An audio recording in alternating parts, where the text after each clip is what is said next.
आज 16 रमज़ान मुबारक और आज एक बड़ा अहम दिन भी इस लिहाज से कि कव्वाली की दुनिया का एक बड़ा नाम अमजद साबरी जो हमसे बिछड़े हुए 8 साल गुजर गए।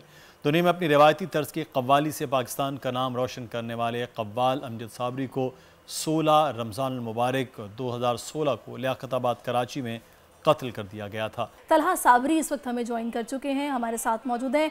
तलहा साहब, बहुत शुक्रिया आपके वक्त का। ठीक है, इनके जो कातिल थे वो कानून की गिरफ्त में भी आ गए, लेकिन जाहिर है जाने वाले को तो वापस नहीं लाया जा सकता और जब ये दिन आता होगा तो आप लोगों का ज़ख्म हरा हो जाता होगा।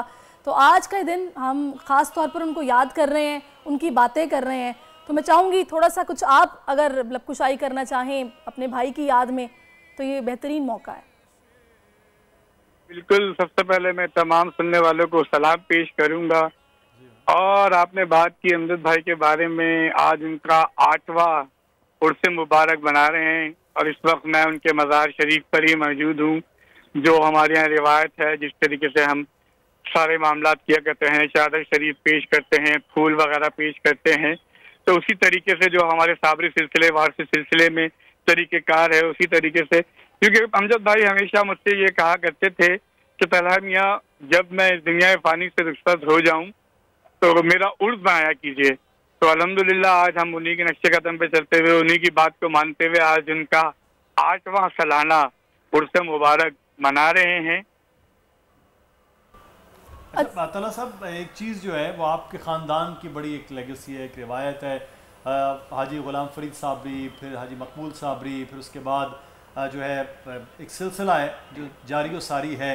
लेकिन जो हम ये देखते हैं कि अमजद साबरी साहब ने एक बड़ा मकाम अपने चचा और अपने वालिद साहब की तरह वो बनाया, वो आप समझते हैं कि वो जो चीज़ है उसने उनकी शहादत के बाद, उनके इंतकाल के बाद वो ख़ासा धचका पूरे ख़ानदान को, आपको गम की सूरत में, फिर कव्वाली की सूरत में वो लगा? जी बिल्कुल, ये समझ लीजिएगा सबसे ज़्यादा झटका तो मुझे ही लगा है उनके जाने के बाद। और आज भी दिल को यकीन नहीं आता। और माशाल्लाह से वालिद साहब के नाम को इन्होंने, आपने सुना होगा, ये मिसाल है कि लोग कहते हैं 4 चांद लगा दिए।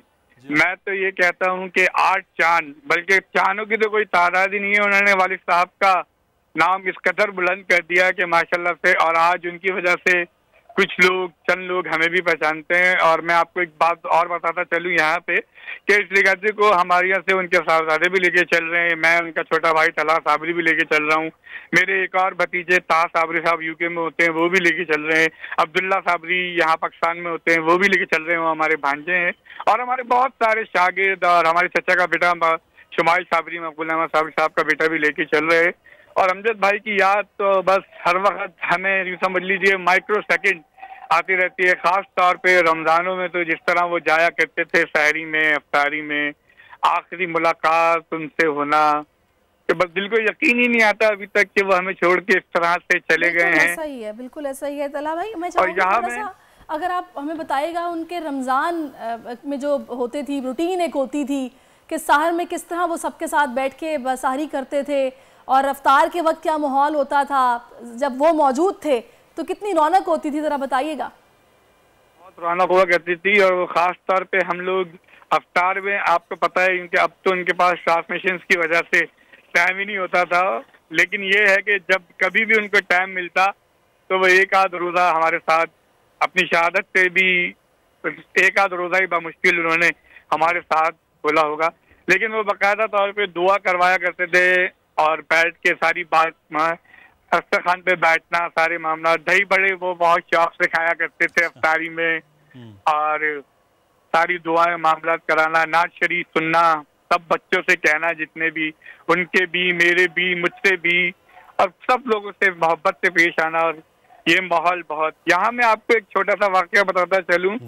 अमजद भाई ने यूरोप का शहर है हॉलैंड का वर्सोवा, वहाँ उन्होंने तकरीबन 400 लोगों को मुसलमान किया था एक ही हॉल में। अच्छा जी, सही, ये बहुत बड़ा एक वाकया जो अमजद साबरी साहब के साथ वाबस्ता है। बहुत शुक्रिया तलहा साहब, आप हमारे साथ मौजूद थे। अमजद साबरी के बरात तो याद करते हैं हम यकीनी तौर पर। उनके खुश अखलाक भी थे, खुश गुफ्तार भी थे और खुश खुराक भी बहुत थे अमजद भाई माशाल्लाह। तो बड़े एक भरपूर लाइफ उनकी थी, लेकिन अनफॉर्चुनेट बस अल्लाह ताला उनको अपनी जवार रहमत में जगह अता फरमाए और जो उनके घर वाले हैं उनको सब्र जमील अता करे। ज़ाहिर है इस मौके पर गम जो है वो ताज़ा हो जाता है जब बरसी आती है।